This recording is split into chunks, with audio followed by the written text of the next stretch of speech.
saya Rizky Nofrizal dengan NPM 2415061021. Nama saya Bintang Prasetyo Kusuma Wicaksono dengan NPM 2455661007. Nama saya Heki Kurniawan dengan NPM 2415061005. Nama saya Farhan Noval Azmi dengan NPM 2415061111. Nama saya Valeria Rizky dengan NPM 2415061046. Kami dari kelompok 3 akan mempresentasikan hasil kerja kelompok kami mengenai analisis paragraf cyber harassment sebagai ancaman di dunia maya yang tak terlihat tetapi nyata. Baik, di sini saya akan membacakan analisis syarat paragraf yang baik pada paragraf pertama. Di bagian kesatuan, apakah paragraf ini memiliki satu gagasan utama? Jelaskan.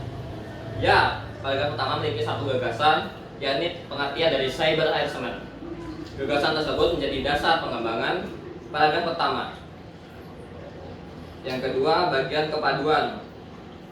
Apakah kalimat-kalimatnya saling terhubung secara logis? Jelaskan. Ya, kalimat paragraf dikatakan baik apabila gagasan utamanya, tunggal serta kalimat-kalimat di dalamnya terjalin secara logis, sehingga kalimat di dalam paragraf akan terpadu dan berkaitan satu sama lain. Bagian ketiga, kelengkapan. Apakah informasi yang sudah disajikan sudah memadai untuk memahami gagasan utama? Jelaskan. Sudah, karena sudah terdiri dari atas satu kalimat utuh yang berdiri sendiri dan tersusun atas topik permasalahan utama yang dipelajari lebih lanjut. Lalu analisis teknik pengembangan paragraf di bagian paragraf pertama, yaitu di teknik pengembangan. Di teknik pengembangan menggunakan pengembangan paragraf klasifikasi. Dalam paragraf ini istilah cyber harassment atau pelecehan cyber didefinisikan sebagai bentuk kekerasan yang terjadi di dunia maya menggunakan teknologi digital. Paragraf ini kemudian menjelaskan lebih lanjut tentang bagaimana pelecehan cyber dilakukan melalui sosial media, email, forum, atau platform daring lainnya, dan dampaknya yang serius memperkuat definisi yang diberikan. Baik, di sini saya akan menjelaskan mengenai paragraf 2. Yang pertama itu adalah dari kesatuannya. Paragraf 2 tidak memiliki kesatuan karena paragraf 2 ini memiliki dua gagasan utama. Yang kedua, dari kepaduannya. Apakah kalimat-kalimat di paragraf 2 itu saling terhubung secara logis? Jelaskan.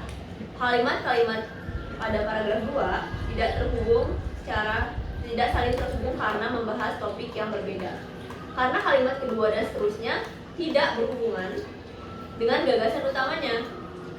Gagasan utama pada paragraf 2 yang terletak di kalimat pertama membahas mengenai bentuk-bentuk dari cyber harassment.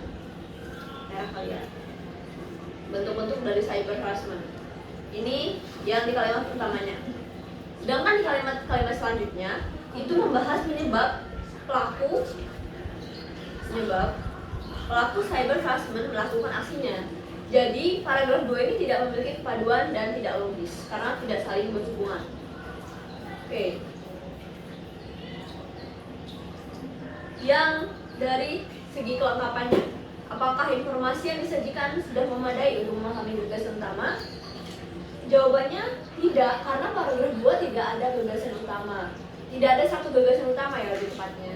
Jadi untuk kalimat-kalimat selanjutnya itu tidak mendukung ke gagasan utamanya karena tidak saling berhubungan. Jadi paragraf 2 tidak memiliki kelengkapan. Selanjutnya, teknik pengembangan di paragraf kedua ini digunakan. Paragraf 2 ada dua karena membahas dua topik yang berbeda. Jadi teknik pengembangannya itu ada dua ya, karena membahas dua topik yang berbeda. Yang pertama itu membahas tentang bentuk-bentuk dari cyber harassment dengan teknik pengembangannya generalisasi ke spesifik, atau biasa kita tahunya umum ke khusus. Yang kedua itu membahas tentang penyebab pelaku cyber harassment. Penyebab pelaku cyber harassment melakukan aksinya dengan teknik pengembangan kausalitas. Kausalitas itu adalah teknik pengembangan sebab akibat. Baik, di sini saya akan menjelaskan paragraf 3, yaitu analisis syarat paragraf yang baik. Dari paragraf 3 ada kesatuannya. Jadi kesatuan dari paragraf 3 itu dampak dari cyber harassment itu terpampang jelas di paragraf 3. Jadi paragraf 3 memiliki kesatuan. Lalu yang poin kedua adalah kepaduan. Kalimat-kalimat yang ada di paragraf 3 saling berhubungan dan saling mendukung secara logis. Jadi oleh karena itu, paragraf 3 kalimatnya padu. Lalu bagian ketiga adalah kelengkapan. Paragraf 3 kelengkapannya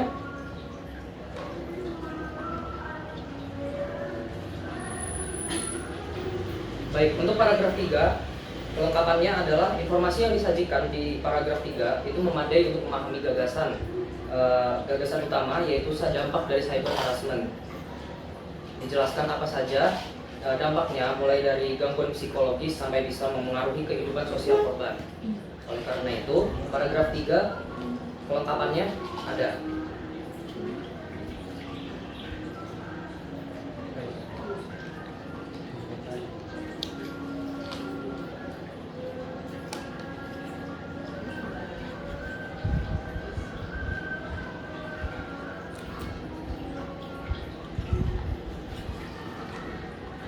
Lalu analisis teknik pengembangan paragraf pada paragraf 3.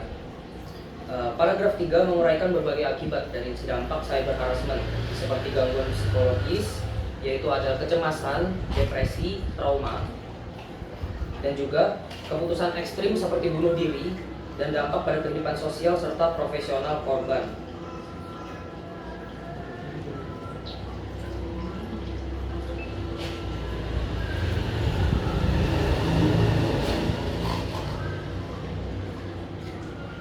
Baik, sekian yang saya jelaskan. Oke, saya di sini akan menjelaskan analisis dari paragraf keempat. Bagian pertama itu kesatuan. Dalam gagasan ini memiliki satu gagasan utama, yakni kelompok yang paling rentan terhadap cyber harassment.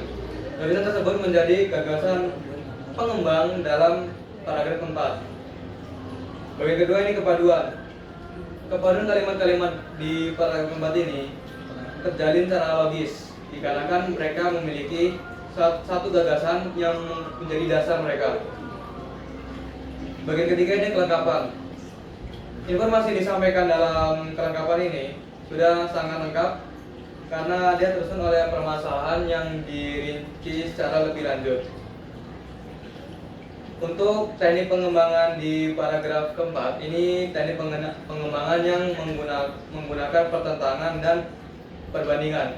Karena di paragraf keempat ini mereka menunjukkan manfaat dan juga dampak dari media sosial yang digunakan oleh para remaja tersebut. Baik, di sini saya akan menjelaskan analisis dari paragraf kelima. Pada bagian kesatuan, paragraf kelima ini hanya memiliki satu gagasan utama, yaitu tantangan penegakan hukum cyber harassment. Pada bagian kepaduan, pada paragraf kelima ini saling berhubungan dan sangat logis karena pembahasan gagasan utamanya saling mendukung. Jadi, paragraf kelima ini memiliki kepaduan dan logis. Pada bagian kelengkapan, informasi yang disajikan pada paragraf kelima sangat memadai untuk memahami gagasan utama, yaitu tantangan menegakkan hukum cyber harassment. Kalimat-kalimat selanjutnya membahas dari korban yang takut melapor dan anonimitas pelaku yang menjadi kendala. Selanjutnya, teknik pengembangan yang dipakai di paragraf kelima ini adalah pemerincian dan kausalitas atau pemerincian dan sebab akibat. Pada paragraf kelima, pemerinciannya itu terletak pada faktor-faktor yang menjadi kendala dalam penegakan hukum, yaitu banyak korban yang enggan melapor karena takut anonimitas pelaku. Dan untuk bagian kausalitasnya itu mulai dari faktor-faktor sekaligus menjadi penyebab dari terkendalanya penegakan hukum terhadap cyber harassment dan akibatnya tantangan untuk menegakkan hukum tetap besar. Kali ini saya akan menjelaskan tentang paragraf ke-6. Yang pertama, kesatuan. Apakah paragraf ini memiliki satu gagasan yang utama? Ya, karena paragraf ke-6 memiliki satu gagasan, yakni membahas tentang solusi menghadapi cyber harassment. Gagasan tersebut yang menjadi dasar pengembangan dari paragraf ke-6 itu sendiri. Yang kedua, pemaduan. Apakah kalimat-kalimatnya saling terhubung secara logis?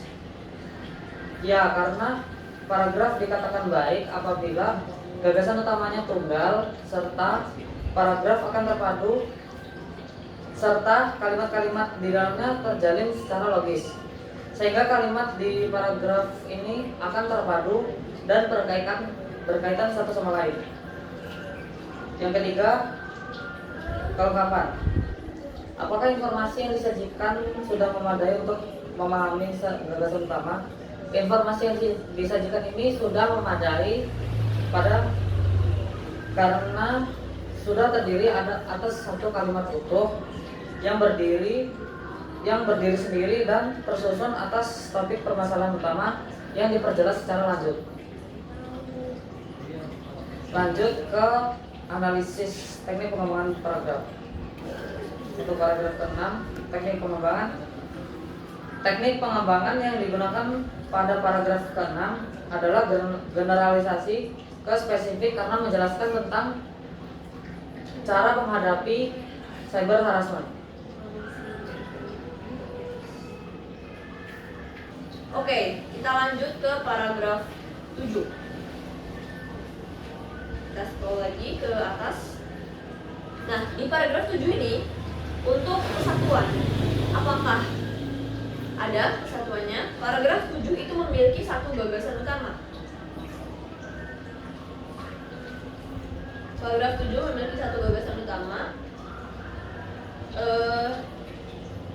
yaitu peran penyedia platform digital. Ini ya, gagasan utamanya paragraf 7 itu ini. Peran penyedia platform digital dalam mencegah dan menangani cyber harassment.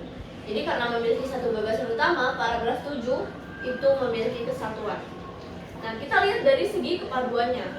Apakah kalimat-kalimat yang ada di paragraf 7 terhubung secara logis? Kalimat-kalimat yang ada di paragraf 7 saling berhubungan yang mendukung pembahasan pada gagasan utama. Jadi paragraf 7 memiliki kepaduan dan logis. Terus untuk kelengkapannya, apakah informasi yang disajikan sudah memadai untuk memahami gagasan utama? Informasi yang disajikan pada paragraf 7 memadai untuk memahami gagasan utamanya. Gagasan utamanya itu peran penyedia platform digital dalam mencegah dan menangani cyber harassment. Dan kalimat-kalimat selanjutnya itu membahas peningkatan sistem laporan pada platform digital. Kita akan membahas mengenai pengembangan teknik yang digunakan pada paragraf 7 ini. Pada paragraf 7, teknik pengembangannya menggunakan teknik pengembangan klasifikasi dan deskripsi. Ada dua ya. Paragraf ini mengidentifikasi dan mengorganisasi berbagai elemen atau aspek dari topik utama ke dalam kategori-kategori yang terpisah, serta memberikan penjelasan terperinci tentang masing-masing kategori. Selanjutnya, paragraf terakhir yaitu paragraf 8. Untuk bagian kesatuan, paragraf ini memiliki satu gagasan utama, yaitu membahas tentang kerjasama dari berbagai kalangan untuk menegakkan hukum. Selanjutnya, untuk di bagian kepaduan, kalimat ini sudah terhubung secara logis karena hanya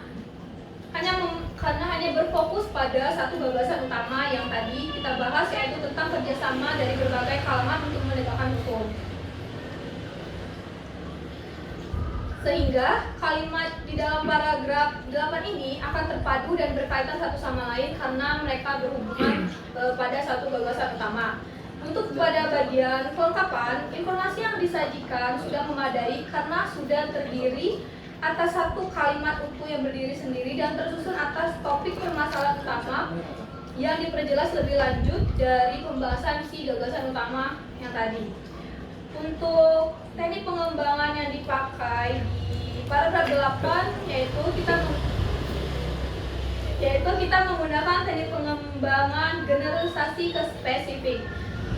Yang awalnya membahas tentang kerjasama, lanjut dijabarkan sampai dari berbagai kalangan dalam menegakkan hukum.